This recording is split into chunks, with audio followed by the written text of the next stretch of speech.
A bomb is dropped from a plane flying horizontally with uniform speed. तो यहाँ पे एक प्लेन है और ये प्लेन हॉरिजॉन्टल मोशन में है यूनिफॉर्म स्पीड से। तो मान लो स्पीड है इसकी u। तो कह रहा है कि जब यहाँ से एक बॉम्ब गिराया जाएगा so that the bomb will explode vertically below the plane।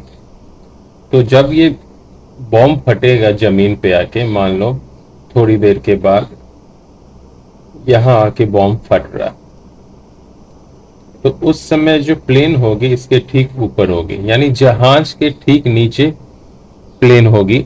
इस बात को, जहाज के ठीक नीचे बॉम्ब फटेगी, इस बात को समझना है। तो रिलेटिव मोशंस का कॉन्सेप्ट यूज करोगे, फटाफट समझ में आएगा और फिर हम डिटेल में भी इसको समझेंगे। देखो, जब ये प्लेन u स्पीड से आगे जा रही है और जब बॉम्ब गिराया जा रहा है, तो इनर्शिया की वजह से इस बॉम्ब के अंदर भी हॉरिजॉन्टल स्पीड u ही होगा। ओके, वर्टिकल स्पीड अलग होगी और वर्टिकल मोशन हॉरिजॉन्टल मोशन से अलग होते हैं, इंडिपेंडेंट होते हैं, स्वतंत्र होते हैं। ओके, तो हम किसको डील कर रहे हैं? सिर्फ और सिर्फ हॉरिजॉन्टल। मैं यहाँ लिख देता हूं x। बॉम्ब और जहाज दोनों की हॉरिजॉन्टल स्पीड सेम होगी और हॉरिजॉन्टल डायरेक्शन में बॉम्ब के ऊपर कोई फोर्स नहीं लग रहा है, तो समय बीतने के साथ ये डिसलरेट या एक्सेलरेट भी नहीं होगी, इसकी स्पीड कम या ज्यादा नहीं होगी, यानी यूनिफॉर्म ही रहेगी, जहाज के समान ही रहेगी। अब यूनिफॉर्म स्पीड है तो रिलेटिव स्पीड जहाज और बॉम्ब के बीच में जीरो हो जाएगी। करेक्ट, रिलेटिव स्पीड जीरो है तो कहीं भी बॉम्ब फटे वो जहाज के नीचे ही होगी। ओके, इसको ऐसे भी समझ सकते हो कि मान लो t टाइम के बाद बॉम्ब फटता है। कितने टाइम के बाद बॉम्ब फटता है? t टाइम के बाद। तो जो बॉम्ब ने हॉरिजॉन्टल डिस्टेंस ट्रेवल किया वो कितना करेगा? ux इंटू टी, क्योंकि एक्सेलरेशन क्या है? जीरो। और जहाज जो हॉरिजॉन्टल डिस्टेंस ट्रेवल करेगी वो भी होगी ux इंटू टी। तो हर हाल में बॉम्ब जहाज के वर्टिकली डाउन ही फटेगा।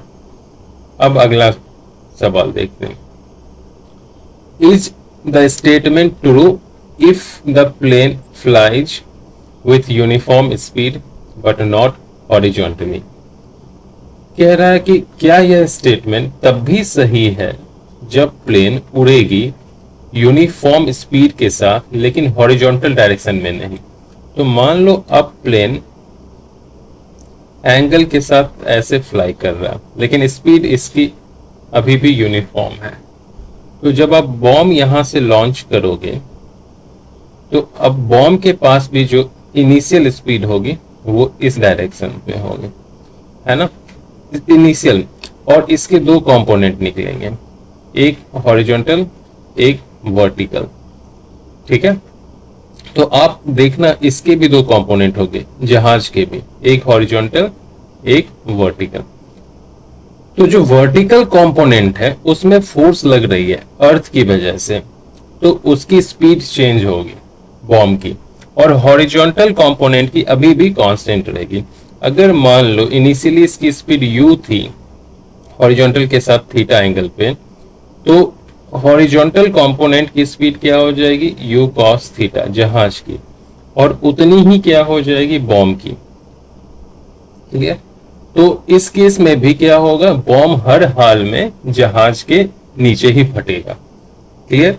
मैं फिर से डिटेल में बोल देता हूं।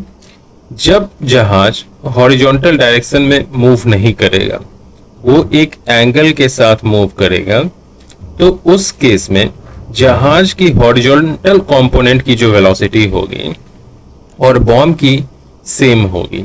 इस वजह से तब भी बॉम्ब जब भी एक्सप्लोड करेगी जहाज के नीचे ही करेगी। तो ये दोनों जो सवाल थे, इससे हमने क्या सीखा? इससे सीखा कि x डायरेक्शन की मोशन वाई डायरेक्शन की मोशन यानी हॉरिजॉन्टल मोशन वर्टिकल मोशन से इंडिपेंडेंट है।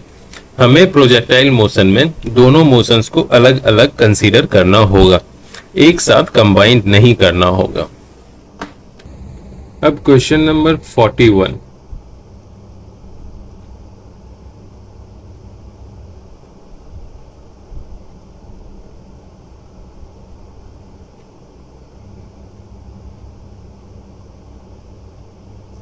a boy standing on a long railroad car।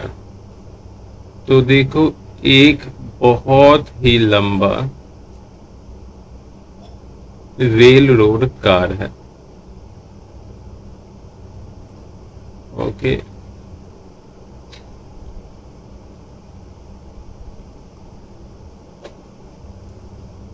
और इस डायरेक्शन में मान लो मूव कर रही है। Throws a ball straight upwards, तो इसके ऊपर एक लड़का खड़ा है जो एक बॉल को ऊपर फेंकेगा। The car is moving on the horizontal road with an acceleration of 1 metre per second square. तो ये जो कार है, कार की जो एक्सेलरेशन है वो है 1 metre per second square.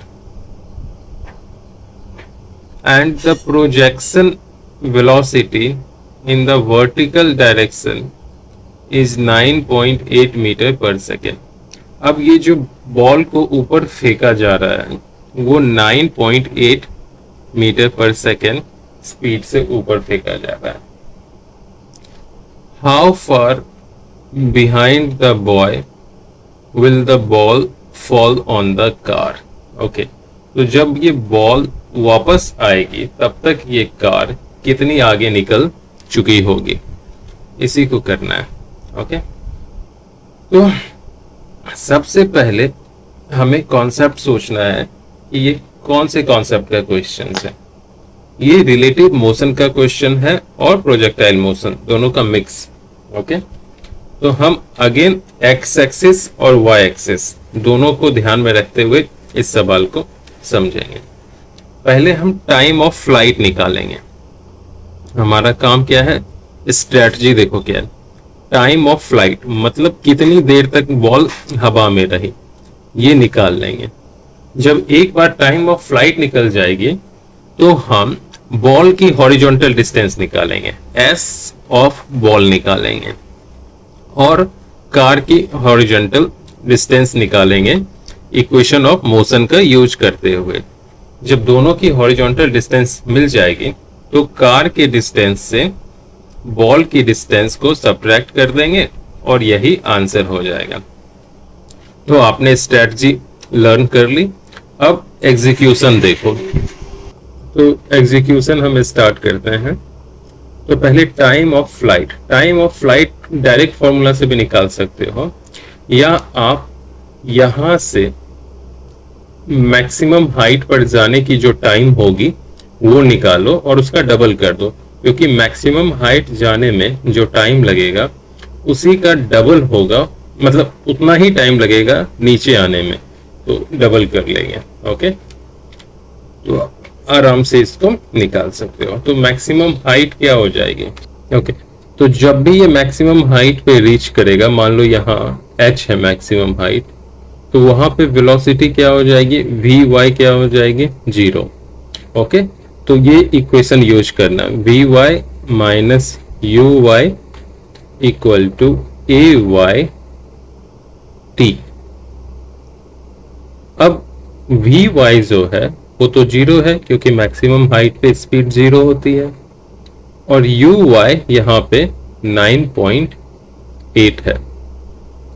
Acceleration जो होती है वो हमेशा नीचे की तरफ लगती है, अर्थ अपने सेंटर की तरफ लगाती है, वर्टिकली डाउनवर्ड, और वो हो जाएगी -9.8 और ये हो गई t।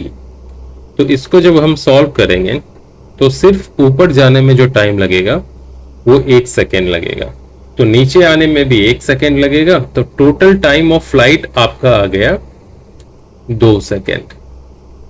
करेक्ट। अब बॉल कितनी डिस्टेंस ट्रेवल करेगी वो निकालना है।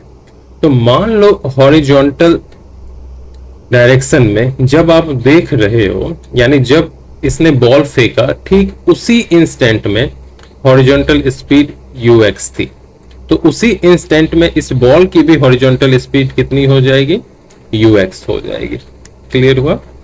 तो जो बॉल डिस्टेंस ट्रेवल करेगी वो क्या हो जाएगी, ux into time of flight. Okay, तो ux into 2। Clear? Acceleration horizontal direction में बॉल के पास नहीं है, तो बस इतना ही हो जाएगा। कार जो डिस्टेंस ट्रेवल करेगी, कार के पास हॉरिजॉन्टल डायरेक्शन में एक्सलेशन है, तो ut plus half at square लगाना पड़ेगा। तो ux into 2 plus half into a कितनी दी हुई है 1 और यहाँ पे 2 स्क्वायर। तो टोटल डिस्टेंस जो आ गई कवर्ड बाय कार 2ux और प्लस 2, तो कार भी निकल गई और बॉल भी निकल गई। तो बॉल की आ गई 2ux और कार की आ गई 2ux प्लस 2। तो कार से बॉल को सब्ट्रैक्ट करोगे, यानी इससे इसको सब्ट्रैक्ट करोगे, तो आंसर कितनी आ जाएगी, 2 मीटर। ओके, तो यहाँ जो रेल है वो 2 मीटर आगे जा चुकी होगी, करेक्ट, और आदमी बॉल से, यानी बॉल 2 मीटर पीछे गिरेगा आदमी से। क्लियर हुआ? आदमी क्योंकि रेल के साथ है तो ये आदमी आगे जाएगा और बॉल इसके पीछे 2 मीटर इस तरह से गिरेगा। यही है आंसर।